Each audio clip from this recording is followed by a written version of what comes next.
Bem-vindos a mais uma aula. Hoje vamos falar sobre os módulos no JavaScript. Vamos entender como os módulos funcionam e essa foi mais uma das atualizações da ES 2006 que a gente vem falando aí desde muitas aulas anteriores. Vamos usar exemplos práticos, vamos aprender a organizar e exportar funções que podem ser utilizadas em diferentes partes de código, criando um sistema mais personalizado. Isso é bem usado no mercado de trabalho, inclusive em frameworks e bibliotecas como o React, a gente usa muito isso.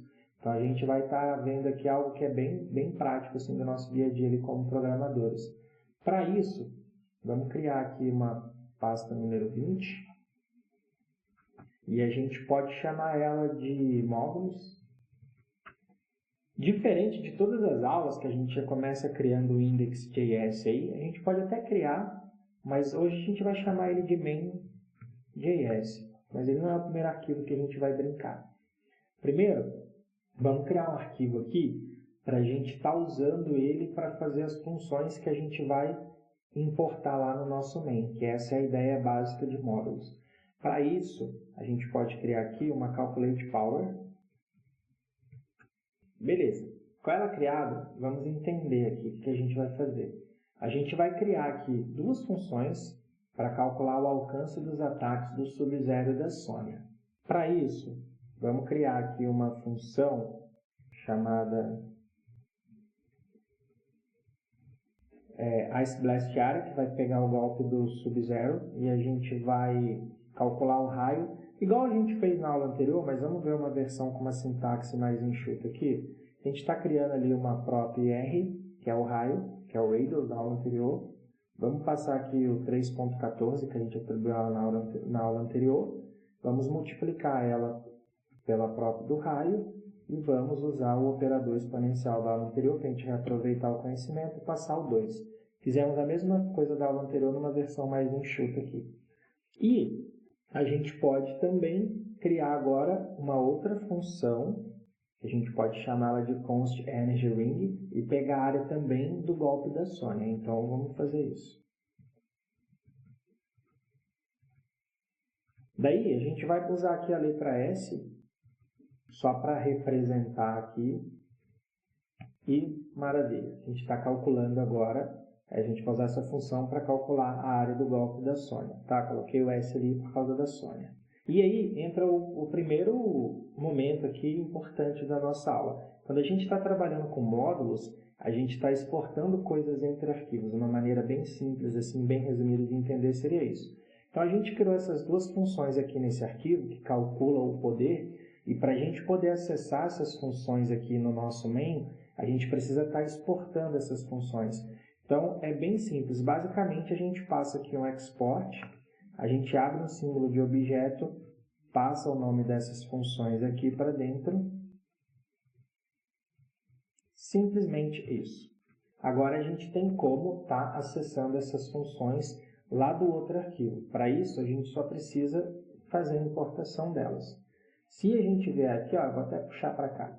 Esse aqui é o arquivo da aula anterior, que está fechando ele. Beleza? Então aqui a gente está com as nossas funçõezinhas. O que a gente precisa fazer agora? A gente tem algumas maneiras de estar acessando essas funções. Eu vou passar pelas principais que a gente vê no mercado de trabalho. Como exemplo 1, a gente pode começar passando aqui um import e a gente pega os nomes das funções aqui, só para ganhar tempo, fazer um Ctrl+C, Ctrl+V. A gente passa um from, que quer dizer da onde a gente está puxando. Se a gente passar um ponto barra aqui, ele já achou o arquivo para a gente. Então agora eu já importei essas funções do outro arquivo e elas já estão disponíveis para a gente estar usando elas aqui no nosso main.js. E uma maneira da gente testar é invocar essas funções. Então vamos lá. Ó. Vou copiar e colar aqui, que a gente vai precisar de 2 só para ganhar tempo.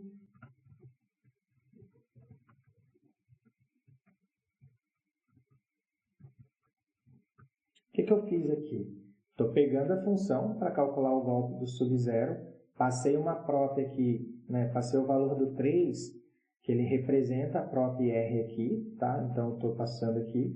E eu passei aquele toFixed para a gente fixar no máximo 2 casas decimais, igual a gente fez com o pi aqui, só com 2 casas decimais.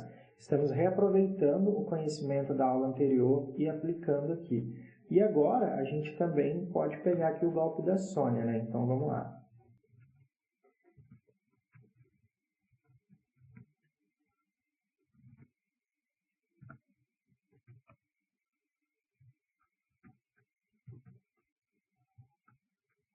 Então, mesma coisa, né? Só passei aqui um texto para a gente pegar qual golpe de quem é. Invocamos as funções do golpe de cada um. Para o sub-0 eu passei um 3, para ela eu passei um 4, para a gente ter resultados diferentes. Esse 4 aqui nada mais é do que para representar a própria aqui, a gente está atribuindo valor para ela. E é isso, se a gente vier aqui e rodar, a gente precisa entrar na pasta, né, da aula 20, então vamos lá. Deixa eu mudar a versão do meu Node. Vou dar um clear aqui e vamos lá. Não é index mais, né? É main.js, a gente trocou o nome do arquivo. E a gente tomou esse erro aí, e eu me lembrei por que agora. É porque a gente não criou um packet JSON. Para não ter que fazer todo um rolê aqui, que seria mais uma coisa de Node.js, vamos colocar como m.js o nome dos arquivos, que isso vai resolver o nosso problema. Vamos vir aqui agora salvar. Se a gente passar o M aqui de módulos, né? Agora a gente consegue acessar o resultado. Só não quero entrar nisso porque isso eu prefiro isso na hora que a gente estiver estudando Node para não confundir vocês. Mas basicamente para eu conseguir acessar módulo, eu só renomeio os arquivos passando um M na extensão do nome, ao invés de JS para M.js. Para eu usar JS eu teria que criar um package ali e aí fazer essas configurações, mas deixa isso para quando a gente estiver estudando Node.js. Seguindo aqui, outra maneira da gente fazer essa questão dos importes, que é muito usado no mercado de trabalho, é renomeando essas funções. Para que você fique com os exemplos, eu vou copiar e vou deixar comentado para você ter o exemplo de código aí. O que é muito útil no mercado? O renomeio. A gente coloca o termo as e aí a gente dá um novo nome para essas funções. Então, como esse cara aqui é um golpe do Sub-Zero, a gente pode passar aqui, ó. Dessa maneira, eu estou, entre aspas, né, estou trocando o nome dessa função para eu conseguir invocar ela.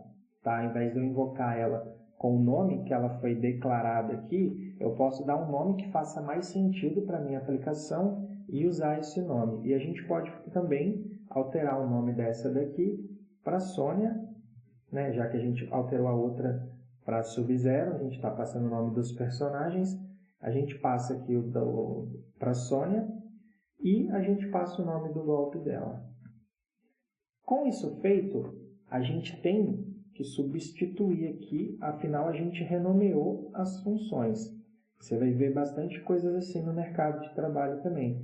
E a gente continua funcionando, tendo os resultados. E tem uma outra maneira, que às vezes aqui a gente está fazendo um exemplo pequeno, só com duas funções. Mas a gente poderia ter inúmeras funções, inúmeras coisas que a gente quer estar exportando desse arquivo para outro. E o que é muito comum no mercado também? Eu vou comentar aqui, tá? E vamos colar de novo aqui, só para ganhar tempo. Deixa eu descomentar esse aqui. E é o nosso exemplo final. O que é muito comum? As pessoas usarem o asterisco, que ele vai significar ali para a gente, ele vai estar representando o total de variáveis que ele pode estar importando daquele arquivo. Então, a gente tira tudo isso daqui, ó, e passa um asterisco. O que ele está fazendo ali para a gente? A gente passa um asterisco, ele está falando assim para a gente, eu já vou corrigir o erro. Ele está falando assim, olha, pegue tudo que tem nesse arquivo. E a gente dá uma renomeada aqui. Como tudo que a gente tem lá são poderes, eu estou renomeando. Olha, tudo que tiver lá eu quero pegar, mas com essa importação. Então agora, como que a gente faria para isso estar funcionando? A gente passaria, eu vou apagar aqui para vocês verem como que ele consegue encontrar. Se eu passo aqui o powers, coloco o ponto, está vendo que ele encontrou as duas funções lá para mim? É só eu pegar aqui a que eu quero, que é a do Sub-Zero. E agora a gente precisa fazer o mesmo para essa daqui. Ó. Vou só apagar o nome ali só para a gente ver ele encontrando ela. Ele já encontrou ela aqui. Se a gente salvar, vier aqui rodar o projeto, ele continua funcionando. Então, basicamente, são 3 maneiras de você trabalhar com export e import entre arquivos, e é isso que a gente está estudando nessa aula, que é a questão dos módulos e quais as vantagens da gente estar usando módulos. Basicamente, os módulos ajudam a gente a organizar o código, especialmente em projetos grandes, isso é muito utilizado. Isso mantém que cada funcionalidade da aplicação fique isolada, que facilita para a gente dar manutenção e reusar essas coisas no código. Nessa aula, vimos como exportar múltiplas funções em um módulo para permitir o uso externo em outros arquivos. Também exploramos maneiras diferentes de importar essas funções, ou seja, de formas individuais, ou renomeando essas funções, ou importando todas como uma única variável, que foi o nosso último exemplo ali usando o asterisco. E esses conceitos são fundamentais para criar uma base sólida ao lidar com código modular. E você vai ver bastante isso no mercado de trabalho, caso você ainda não esteja inserido nele. Por essa aula ficamos por aqui, nos vemos na próxima aula.